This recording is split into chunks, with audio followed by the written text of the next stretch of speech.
When you come outside with the blue hair, the eyelashes, the makeup, the everything, yes, it just screams like she's just one of those girls, bro. Hey, City girls, like Young stripper Miami. culture, like that kind of. Can I just say one thing to that? You can't say nothing to that because I'm telling you how guys perceive it. So that's how we perceive it. Okay. Do you get what I'm saying? What are you gonna say that's gonna negate what I'm saying? I'm an artist, okay? So when I'm on stage, my lyrics, everything that I do, I represent Christ, I represent myself, and I represent beauty, and I represent black women that are bosses. No, let me land. No. You can't land no more. That boss stuff. A man does not want a woman who says she's a boss. Sweetheart. Insecure men don't want a boss. No man. And I'm telling you, men who've conquered the world do not want this. All right, guys, so I guess the theme of today's videos, or a couple of today's videos, is going to be about black women, right? It's a slow news day, so these are the topics that I could find to talk about here. As we got to talk about some black women, including Cardi B getting triggered by another black woman, Miss Melanie King, going off on black women about the proper role of women and why in particular black women have such a hard time in the dating market, or being as desired as they would like to be, okay, which is a fascinating topic in and of itself. Now Miss Melanie King is one of these like female red pill content creators, like Pearl Davis, I think that's her last name, and I find that space again to be fascinating, okay. So I want to react to this video that she put out that, again, has triggered a lot of black women, including Cardi B here, right? She says, who the F is she talking to? Because she's telling some biblical truth here to this other black woman about, again, the role of women and I guess what men look for in women, right? And again, I found this conversation to be fascinating. I want to talk about some of this, and then I'm also going to play another clip from this same kind of conversation as well, too, after I talk about this one for a little bit. So without further ado, let's get into it. The blue hair, the eyelashes, the makeup, the everything. Yes. It just screams like she's just one of those girls, bro. Hey, City girls, like stripper culture, like that kind of shit. Can I just say one thing to that? You can't say nothing to that because I'm telling you how guys perceive it.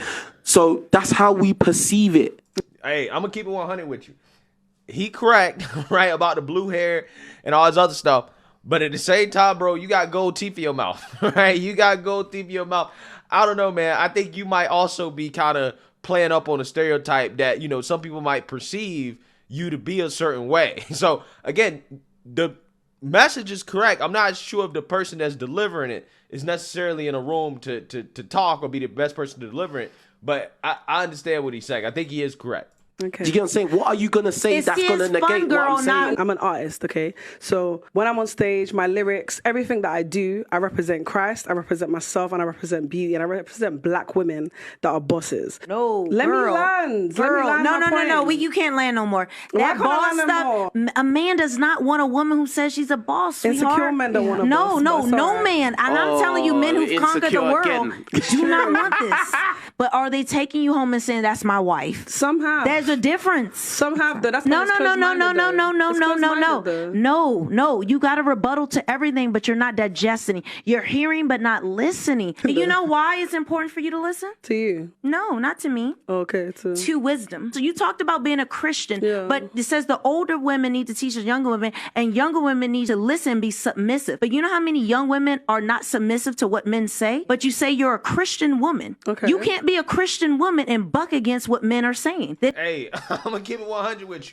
A lot of people not about to like what I'm about to say, but I'm just saying, if you open up the book of Timothy in the Bible, there's a few passages in there that make it very clear, right, how God feels about the role of men and women, okay, and the role of a woman when it comes to a man. It is very clear, right, basically damn near undisputable, that women are supposed to be submissive to men, okay, but a lot of these modern women, right, young women who claim to be Christian, they don't like that. They despise the idea of a man being the leader by default or being submissive to a man, because they've been told that no, a woman is supposed to be a boss, okay? She's supposed to be running things, right? She's supposed to be a leader, right? But again, I'm just saying, in my opinion, there's a few verses in there, a few passages that make it very clear in regards to what the proper role of a woman is. Okay, it's also very clear in the Bible that men were not made for women, but women were made for men. Okay, again, don't blame me, right? I'm just the messenger, right? Blame the book. Okay, if you're gonna place blame on somebody. My point is that feminist Christianity, right, or feminist Christians, that's like an oxymoron. Okay, it really don't make sense. Okay, I'm just saying, I'm just keeping it 100 with you. It is anti-biblical, it's anti-God, it's anti-Christ, and it makes you the great whore of Babylon.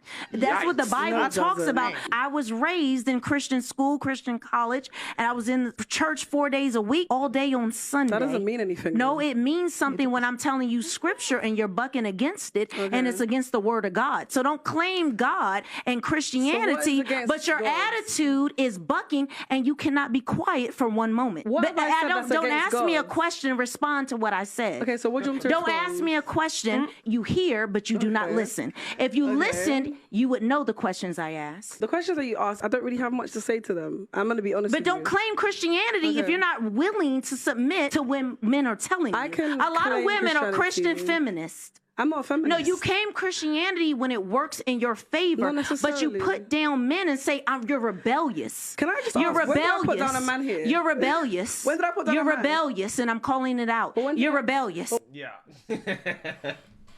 That's going to trigger a lot of people. It did, right? They said that she's a pick-me, right? She's a pick-me, and that these podcasts need to be banned, right? They need to ban these podcasts. I'm just saying, man, people not liking this. And they really didn't like when Melanie King went off on talking about black women and dating. So I'm going to go ahead and play that clip real quick, and then I'll respond to it. Take a look. I will say, across the board, black women are the lowest in terms of dating and marrying. In fact, actually, black women are high in dating because we give up sex the most. We're for the streets. We're twerking. We're doing we're doing the most. We dominate rap in the culture that is very sexual, especially in the U.S. So a lot of men see us as easy targets to, to have sex with. And we have the highest rate of having children outside of marriage, wedlock. And so men see us as bedwenches, easy to have sex with, but they don't see us as valuable wives. Our culture, especially in the U.S., I don't know how it is in the U.K. I know it's a little different, but our family structure is so broken and so destroyed that we really, the majority of black women in the U.S., we've been put into a position of just being, sexual, just for a man's sexual pleasure. But if they're going to take a woman serious, that's why you see a lot of black men, when they become successful, they're not marrying us. I mean, they do. Okay, let me say this. 80% of black men are marrying black women, even when they're successful. But there is a huge thing where a lot of black men are going to other races. Why? And a lot of women don't understand. They say the man is racist. No, the culture that woman may have been brought up in, her submissiveness, in our culture, we're being rebellious, dressing provocative. It's standard. It is standard. We hate ourselves a lot. We hate our own hair. We want our butts to be the fattest. We pride ourselves on things of being bosses, having the fattest booty, being able to twerk the best, but not intrinsic values that is a wife. Yeah. So, I'm going to keep it 100 with you. I didn't really hear many lies, right, in regards to what she was saying. She was speaking some truth there, some uncomfortable truths about the culture and how the culture has influenced the behavior of black women in particular. And it's just not a black woman thing. It applies across all races, but really specifically, black women seem to be the most affected by this stuff in regards to how they carry themselves. They over-sexualize themselves. They don't really value the intrinsic things that make them, good partners, okay, for marriage or whatever. And I agree, man. Like I really do. And for me though, I do want to say this. I think attitude is a big thing, right? I think that whole like being extra masculine and trying to always challenge men and not being nice, not being feminine, that's a big thing to me, right? That's a huge thing to me, okay? And it just so happens, again, I'm not saying that, this is how most black women are. I don't know.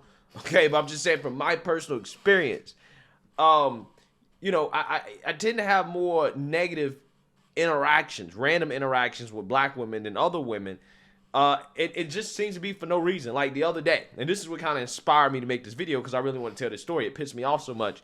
I was in Walmart picking up some stuff late. Okay, you know how you go into the store, you think, oh, I'm going to the store, I'm going to get one thing, I'm going to come out. But you end up getting 3 or 4 things, right? And I'm not thinking ahead. I don't have a cart, okay? So I have to carry a whole bunch of stuff. And Walmart closes at 11.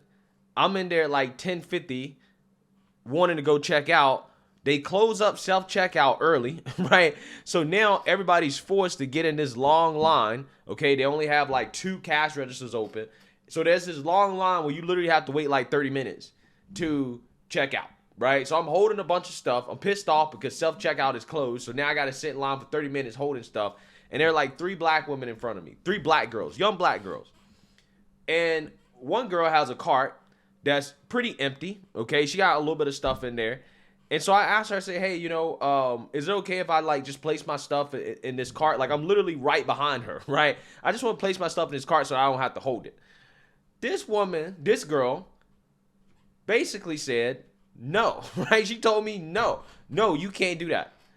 And I'm like, what is the issue, right? What's the problem here, right? I don't understand. You literally gonna sit here and just like watch me hold all this stuff, and when I could just place it right here. I mean, like I'm right behind you. Like I don't understand. Like what's the harm in that? But she quite literally did not care about, you know, the fact that I had to hold all that stuff. She'd rather have me hold all that stuff than for her to just simply help me out and just, you know, allow me to, you know, put this stuff, you know, in a corner of her cart so that I can get it, you know, when we're about to check out or whatever. And it's stuff like that where I was just thinking, I was like, you know, even though these women, these girls was black, again, it's not because of their skin color, but it just so happens to be interactions like that you tend to have randomly with black women that just, again, it just makes those type of women that act like that, right, a lot less desirable, right? I mean, again, you can add on all the other things too when it comes to the problems with the so-called culture, okay, the sexualization, the single mother households, right? But the attitude, right? The wanting to be a man, the wanting to be masculine, you know, not being nice, okay?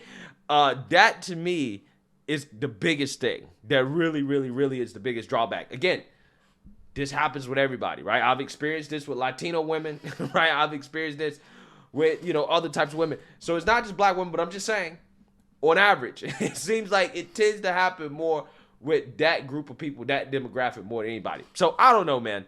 I'm just saying. She's spitting facts, but of course, you know, facts are triggering, right, to a whole lot of people, okay? People not going to like what she got to say, but hey, she kind of spitting some truth. I'm just saying. Let me know what you guys think. Make sure you like, comment, and subscribe. Most importantly, share a black conservative perspective. Peace.